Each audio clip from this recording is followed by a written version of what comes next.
Assalamualaikum warahmatullahi wabarakatuh. Untuk pertemuan kita kali ini, di sini saya akan, berikan tugas studi kasus buat teman-teman semua.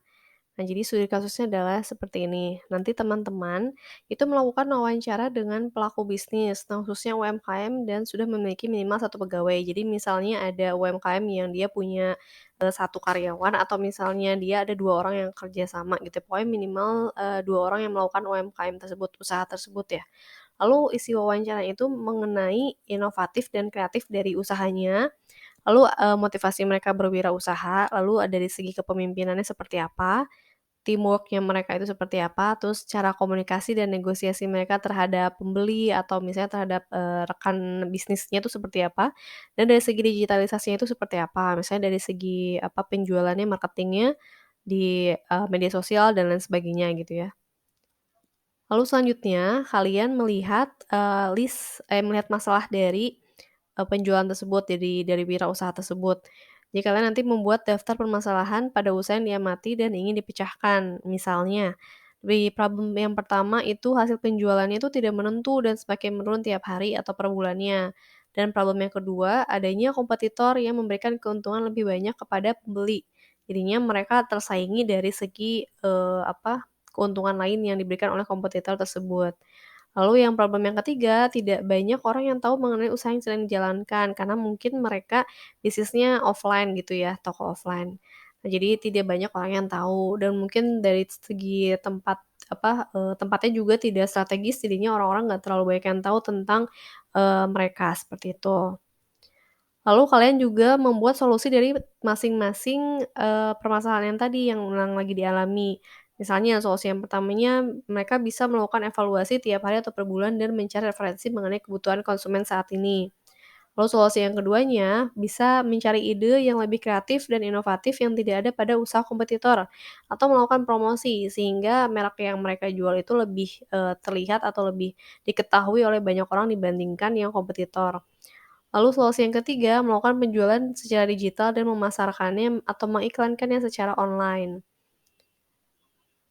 Lalu selanjutnya, memberikan langkah-langkah pencapaian solusi. Jadi nanti kalian juga menjelaskan langkah demi langkah yang perlu penjual lakukan agar agar, dapat memecahkan, permasalahannya gitu ya, agar bisnisnya juga dapat lebih berkembang.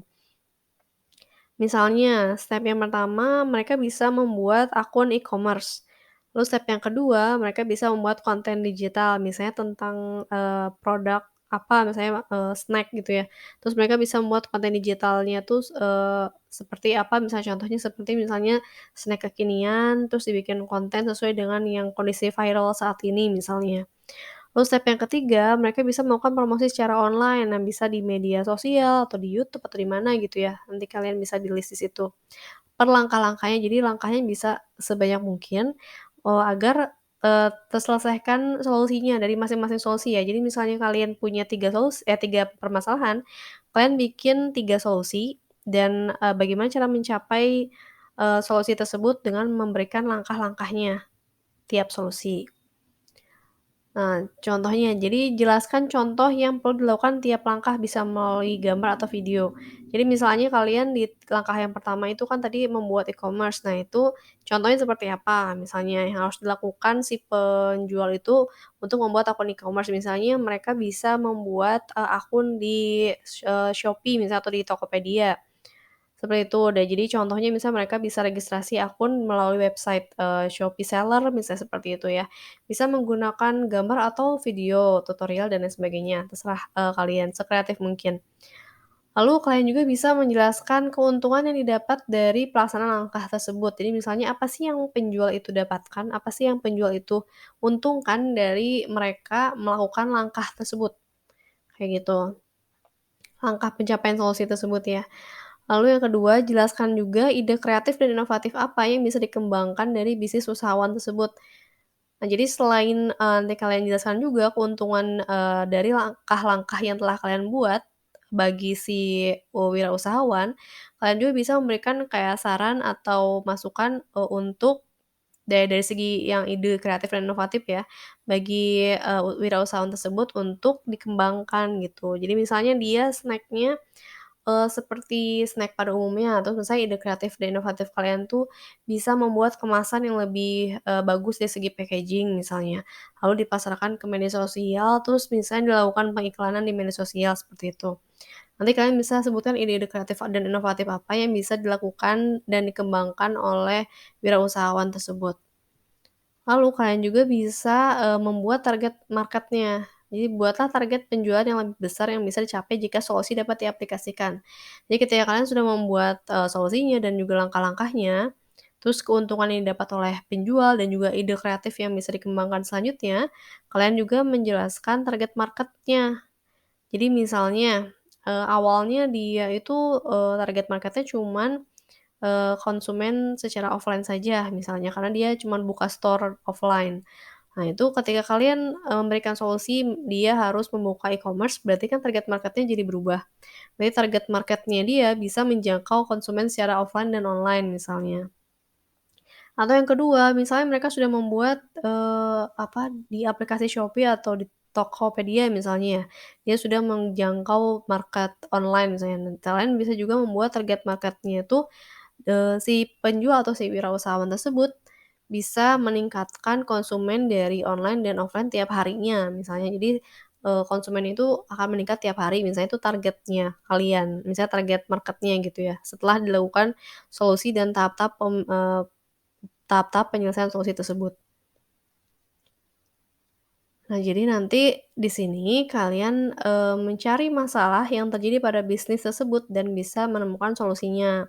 Lalu kalian nanti membuat laporan atas studi kasus yang dipecahkan tersebut dan nanti dikumpulkan minggu depan ya.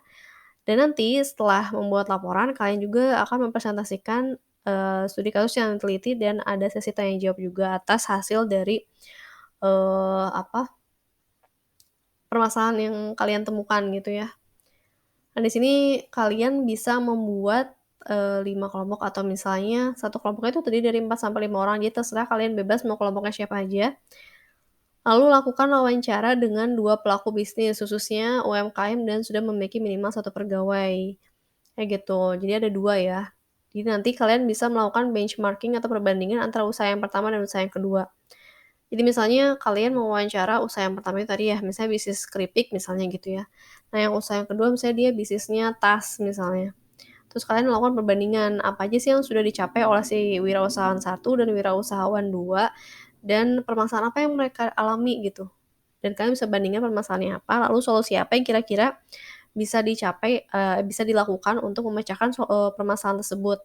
Misalnya juga si wirausahawan 2 dia sudah menggunakan langkah yang itu misalnya yang A. Nah ternyata si langkah A itu tuh bisa nih diaplikasikan buat di si wirausahawan satu, nah itu juga tidak apa-apa. Jadi kalian juga tuliskan juga langkah-langkahnya untuk mencapai solusi tersebut, lalu kalian juga bisa jelaskan tiap langkahnya itu kenapa harus dilakukan langkah tersebut gitu, dan keuntungan apa yang bisa didapat dari, wirausahawan ketika dia melakukan langkah tersebut gitu, terhadap usahanya, seperti itu. Nanti kalian buat laporannya per kelompok juga, dan dikumpulkannya minggu depan ya. Jadi setelah membuat laporan nanti kita akan ada presentasi dan juga tanya jawab antar kelompok hasil dari, pembuatan laporan tersebut, oke. Nah, sekian dari saya, segitu saja. Jika ada pertanyaan nanti bisa langsung dikomunikasikan via grup. Oke, sekian. Assalamualaikum warahmatullahi wabarakatuh.